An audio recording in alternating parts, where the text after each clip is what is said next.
life can hit like a sledgehammer. But guess what? We hit back harder. Welcome to Affirm That Sh. Somehow I Thrived. I'm Jennifer Rogers, your no BS guide to turning life's toughest moments into badass victories. Ready to flip the script? Let's affirm that life can be a bitch, but somehow we thrive.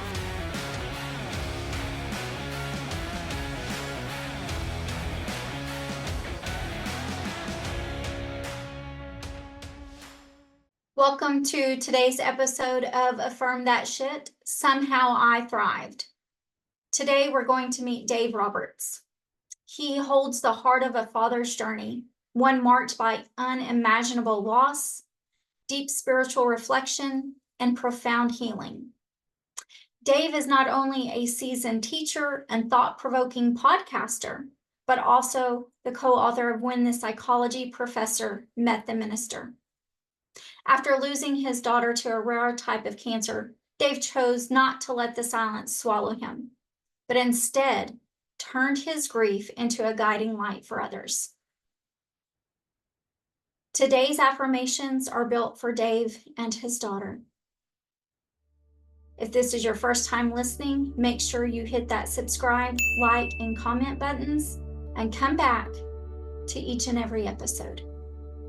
But now, I invite you to sit comfortably in your space and place, to take a deep breath in, let that out, and repeat with us. My daughter's spirit is not gone.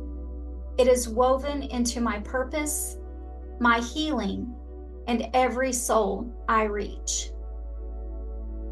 My daughter's spirit is not gone.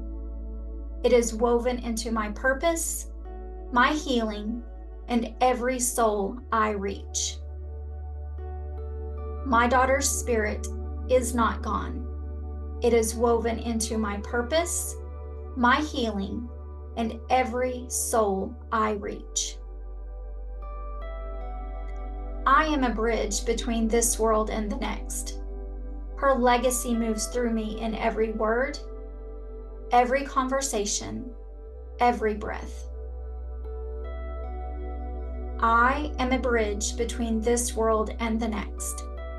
Her legacy moves through me in every word, every conversation, every breath. I am a bridge between this world and the next. Her legacy moves through me in every word, every conversation, every breath. Healing doesn't mean forgetting. It means learning to breathe beside the ache and still choose life. Healing doesn't mean forgetting.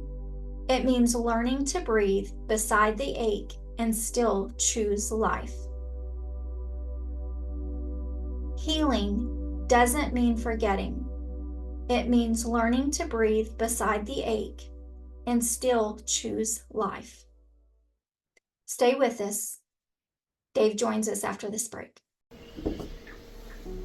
Imagine a space where you let go, where the clamor of the world quiets and you meet your truest self. At Yukio, through sound vibrations, Reiki, and the wisdom of tarot, we help you release what no longer serves you, align with your energy, and renew your spirit. Begin your journey back to yourself today.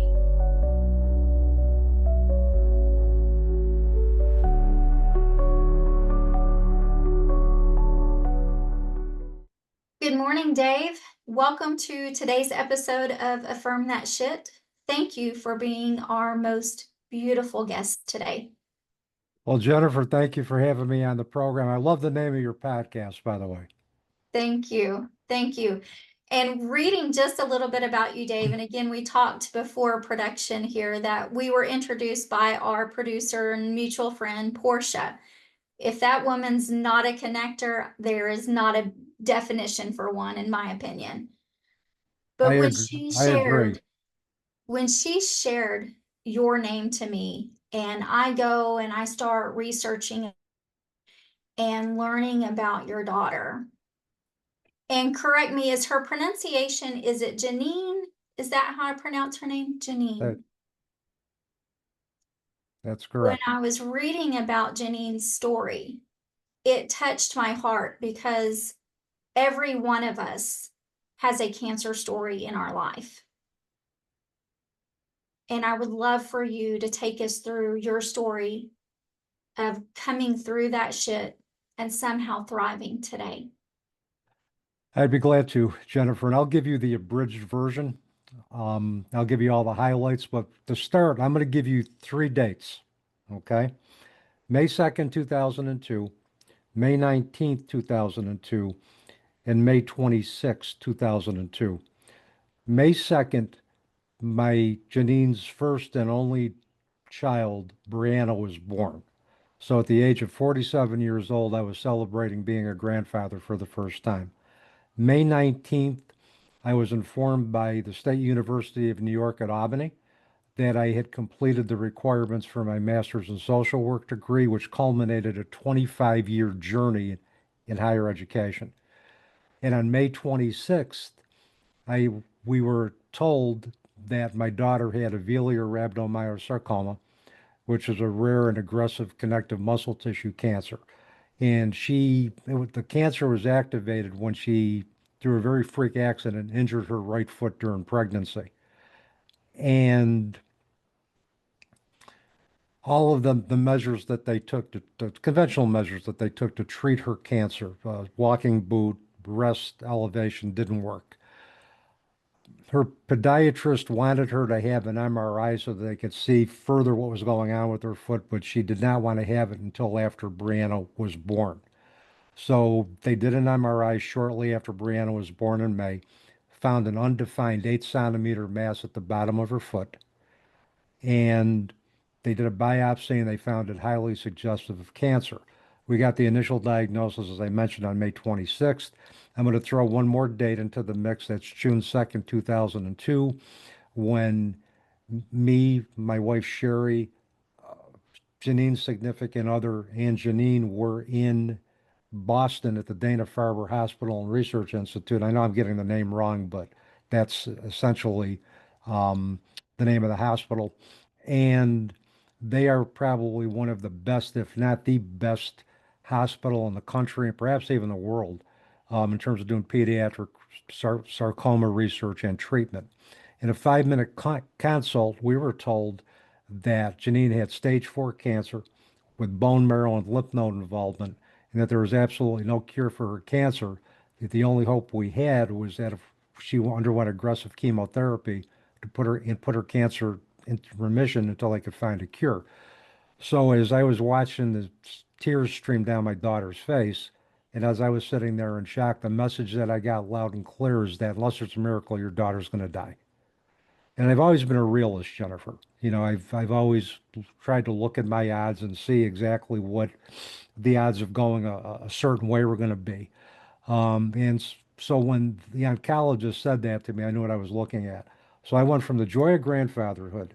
This is a month now. Joy of grandfatherhood, the joy of getting my MSW, and to finding myself unceremoniously in the middle of a cancer fight with my only daughter. Now, I have two other sons, Dan and Matt. And Janine was a middle child of the three, and Dan and Matt have done really well. I'm proud of them. They're good young men. They've made their mark in the world. But I'm looking at myself and I'm thinking I'm going to be walking a path that I have no idea how to walk. At 47 years old, my midlife crisis wasn't picking up a woman 25 years younger my age, getting a sports car, getting a hair replacement. It was trying to figure out who the hell kind of a person am I going to be and what the hell kind of a world am I going to live in without, the daughter, the apple of my eye, um, not being physically a part of it. She fought like hell for 10 years, 10 months, excuse me. Um, Underwent 6 aggressive rounds of chemotherapy, only put it in 80% remission. And you know, Jennifer, with cancer, it's 100% or bust. The other 20% that had was left quickly remetastasized after the holidays, and we were given a prognosis of 1 to 3 months. Um, on February 19th, and I remember these dates as if they were yesterday. On February 19th, 2003, she refused any further treatment.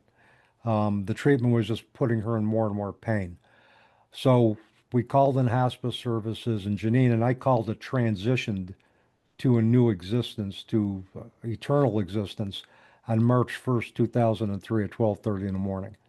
And that led me again on a path that was totally foreign. I was living in a world that had become unfamiliar and at times very terrifying to me. And with the help of support from other parents who um, had experienced the transition or death or passing on of a child, however your listeners can choose to conceive death. And then with the help of a very wise interfaith minister who I met through pure serendipity, I'm able to sit here and talk to you today. And I can tell you and your listeners that I have accepted my lot in life. I have accepted the fact that my daughter is no longer physically a part of my world. And I've made a commitment to re-engage in life with meaning and to be of service for as long as the good Lord wants me to be in service, and that I'm at peace. Although I will say that I still have my days where I grieve. Grief is a lifelong process. And there are days that I want her here, but then I realize that I can't yearn too long for something I can't have. So, and I look at the pain as another way to remember. I look at the pain as another sign of the fact that my love for her is never going to die. And it hasn't. So that, There's no way it could ever die. Everything that you're doing, Dave, is just an outpouring of love for her. And you talked about the community that you reached out to during this grief process, and you've even built community since her passing to guide others. And so I want to ask you a question around that community involvement. How, in your words, how is building that community and being part of a community through your teaching, your podcasting, your storytelling played a role in your own healing? And what would you say to someone who feels isolated in their grief? well, first of all, it's normal to feel isolated in grief, even though I knew there were other parents who had experienced the unthinkable. I still felt that I was alone, and part of it was the disconnect from myself and the world that I was feeling anyway, because it's unnatural for a parent to bury their child. It's unnatural for a sibling to bury their sibling. It defies the natural order of the universe. We're supposed to all grow old, live to a ripe old age, and then transition, but it doesn't happen that way. Um, Essentially, you can't get through this alone. You can't get through any type of challenge or trauma alone. So community in and of itself gave me a sense of universality. It gave me a sense of realizing I wasn't alone. I could also talk to parents who were farther along than me, who were 5, 10 years into the journey, when I was thinking 5 minutes into the journey was going to be a stretch. And I could see what they did to get to that point. So that helped me. And just having the support of that community, our shared pain became a gateway to hope that we could transcend grief, that we can re-engage in life with meaning, and we could commit to helping others who had transcended trauma, or trying to transcend trauma. So that's the first part, is that, and it reminds me of a line from a song called Entre Nous by the Canadian rock band Rush, and my favorite lyricist and drummer, Neil Peart, who said, "We are islands to each other, building hopeful bridges on a troubled sea." And that's how I look at the fact of loss, is that we are all islands to each other, and we need to build bridges and build that sense of community in order for us to be able to thrive in the aftermath of tragedy. We can't do it by ourselves. My students, I love my students. I think I don't consider what I have as a job. I consider it to be kind of a passion. Um, they gave me hope. They gave me love when I had trouble loving myself, when I didn't see any hope for myself. I had started teaching at Utica University in January, the month that about 2 months before my daughter had transitioned,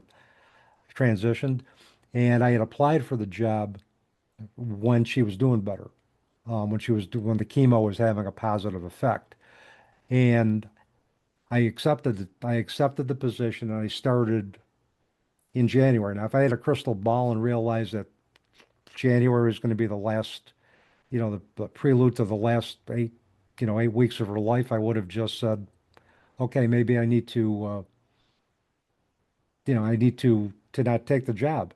But as it turns out, that was a community that was destined to be there for me because they lifted me up. They let me, my students let me tap into their energy when I didn't have any energy for myself. They smiled when I didn't want to smile at myself. They told me how happy they were to be in my class and when I needed to hear it the most. So I owe my students and the community of Utica University a debt of gratitude. Um, and it's not only individuals who are bereaved that can help us through. It's those individuals that support us. It's those individuals that we can take strength and inspiration from.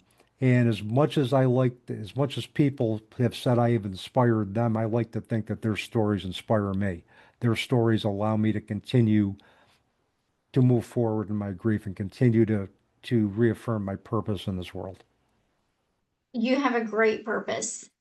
You have a great purpose.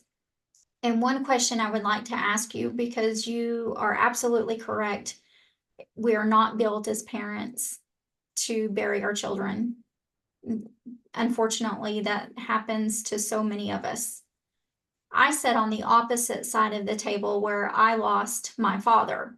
And so I know from this side, there's that question of, I wonder if he would be proud of me today. I wonder where he would support me today. So I want to reflect that question to you. If Janine could sit at the table with you today, what parts of you do you believe she would be proud of you as a father and a man today?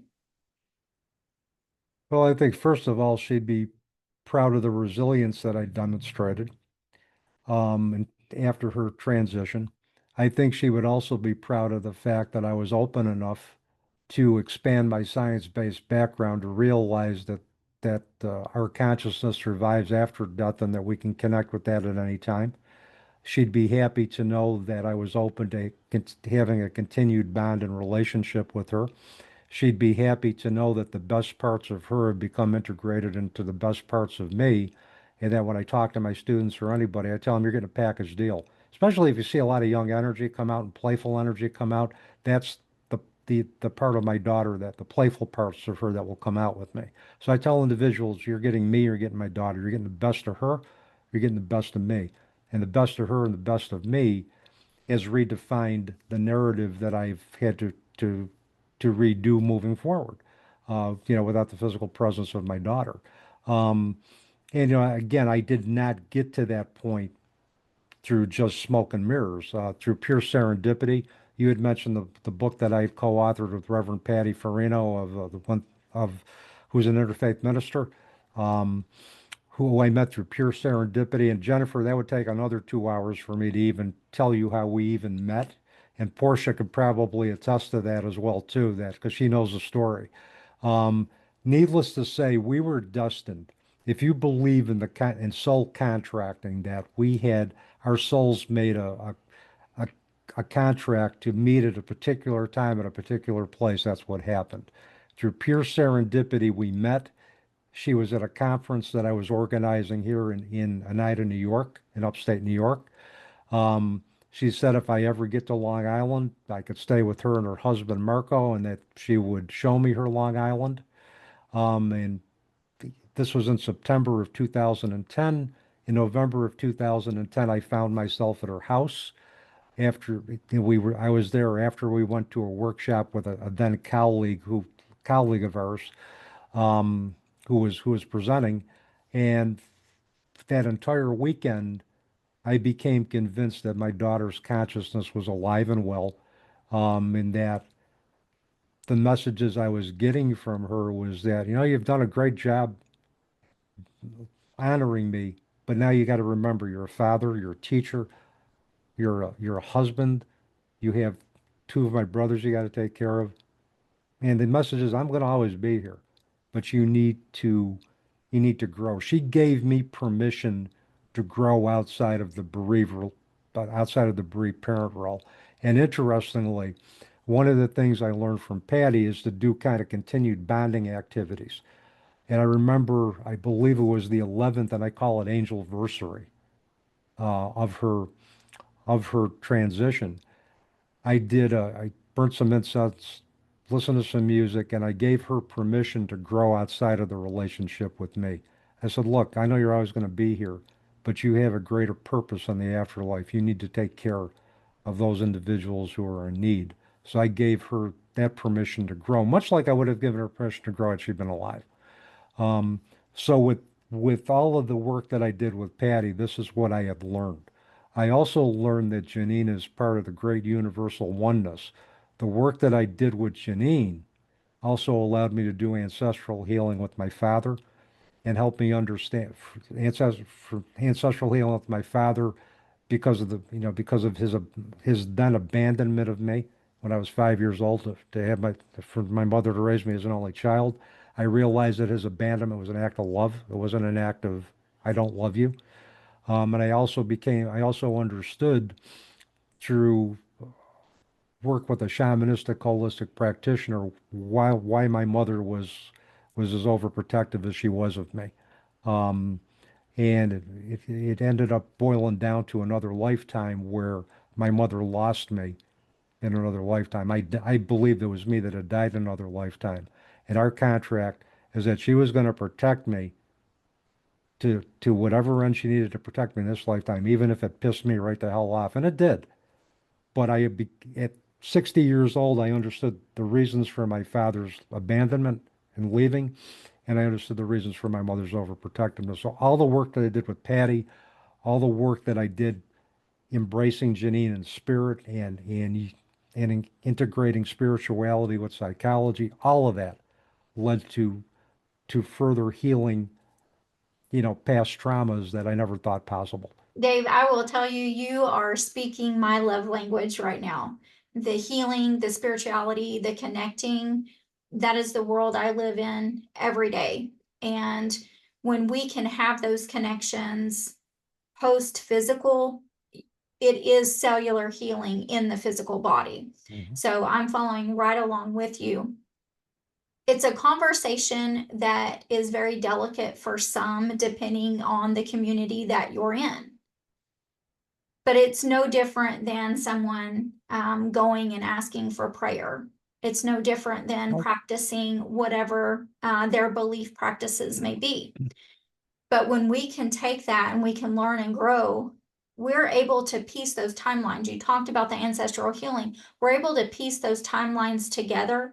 And as we grow through that, one of the things that I found is that forgiveness wins. It allows us to soften that, for you to soften your heart around your father's relationship and what he had with you in this lifetime.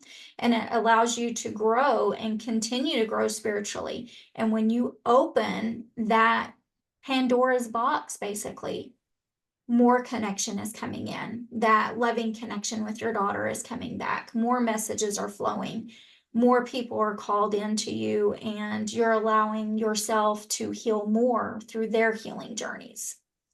And so Eh, I know with my listeners and viewers, those that you've touched, there are going to be those today that say, I want that in my journey. I'm ready to learn how to sit and take this next step.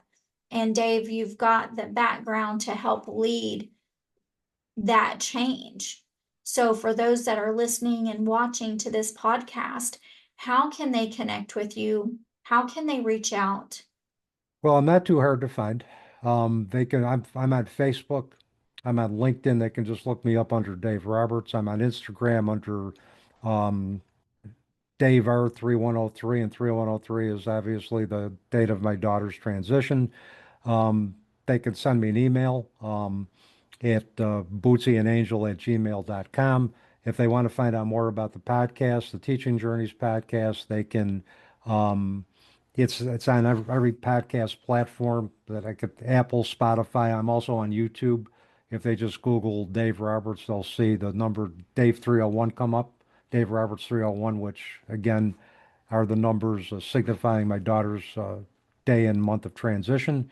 Also, if they want to purchase the book, When the Psychology Professor Met the Minister, and that basically will give them a good overview of the spiritually transformative experience that Patty facilitated, how our conversations about how psychology and spirituality, a sampling of that, how they can come together to help individuals transcend loss, and the importance of critical thinking.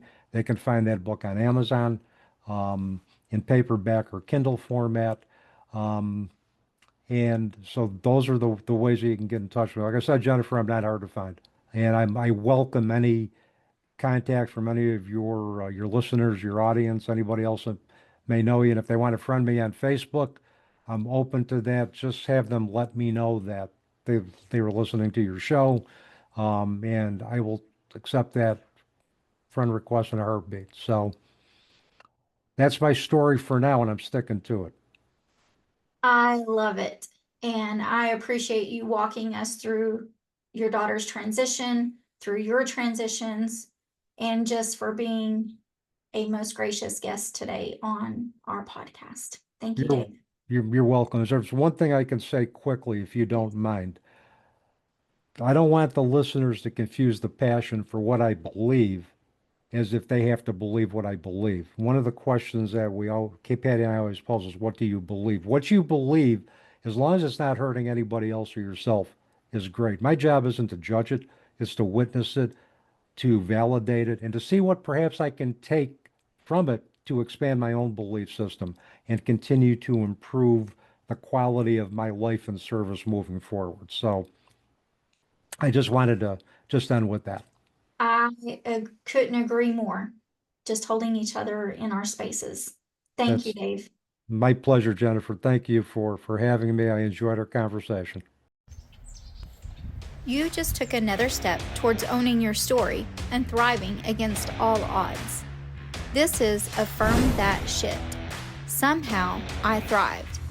If you're ready to keep kicking ass, subscribe now and let's keep breaking barriers together. Remember, life's a battle, but somehow you'll thrive.